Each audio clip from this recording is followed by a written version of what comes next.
各位同學大家好，今日想同大家講講 Graph of Quadratic Function。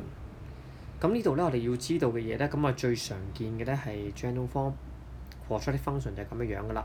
y 等於 ax 二次加 bx 加 c。咁我哋有 a 至 d 咁多樣嘢咧，要提翻大家嘅。第一樣嘢，關於嗰個開口嘅方向，開口向上 a 係大過0，開口向下 a 係細過0 ，a 係指呢一個。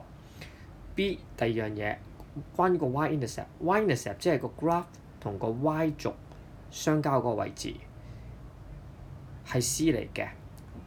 呢度嗰個 c 呢個位置就係 y-intercept 啦。如果我哋講嗰個嘅坐標，即是係咧 x 係0，y 係 c 啦。另外第三樣嘢，關於 x-intercept， 呢個 x-intercept 呢個同 x 軸相交嘅呢兩個位置，我哋係 alpha beta。換言之，即是話咧係呢點係 alpha 0，呢點係 beta 0。即是係咧將個 y 代做0之後咧，計到嗰兩個嘅 root 嚟嘅。咁佢喺呢度咧想補充少少，用一個實際例子。假設咧我哋嗰兩個 x-intercept 係1同埋3。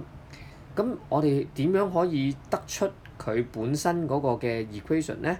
咁我哋學過，如果個 root 係1，個 root 係3嘅話，咁個 equation 應該有一個 factor 係 x 減1、x 減3嘅。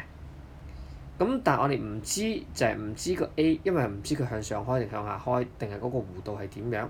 咁所以咧，如果單純有呢一個嘅資料咧，其實我哋可以下結論，呢個 graph 嗰個 function 嘅樣就係呢個啦。y 等於 a x 減1 x 減3。a 呢度我哋唔知嘅。好，跟住 D， 關於 vertex 同埋 axis of symmetry 有兩種樣，一個係 vertex form。如果佢俾你嘅係 vertex form， 我哋可以即刻就讀到嗰個頂點 vertex 係2同埋3噶啦。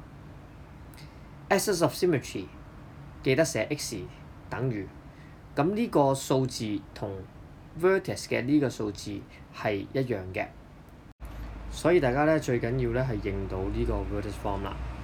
好，另一個咧係 general form， 又係翻嚟呢種樣啦。咁 general form 我哋點樣出個 vertex 咧？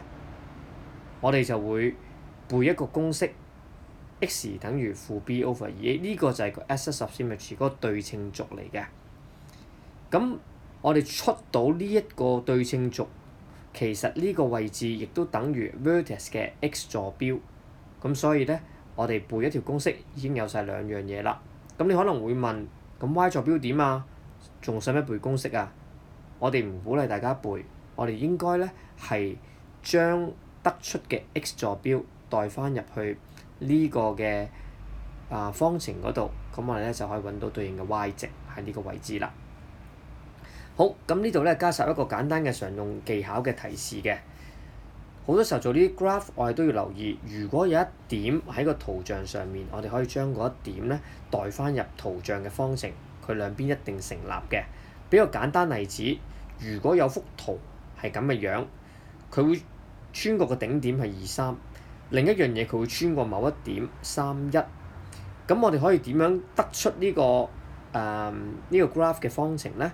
咁我哋可以先用 vertex form， 因為頂點係2、3啊嘛。咁可以寫 y 等於 a 括號 x 減2嘅2次加3。vertex form 已經咧顯示出佢嘅 vertex 係2同3啦。咁仍然有個 a， 因為我哋唔知佢向上開定向下開，抑還是佢嗰個開口嘅窄定係闊，都係取決於呢個 a 嘅。咁所以咧，我哋利用第一個資料2、3就可以寫出佢嘅方程，但係唔知個 a 啊嘛。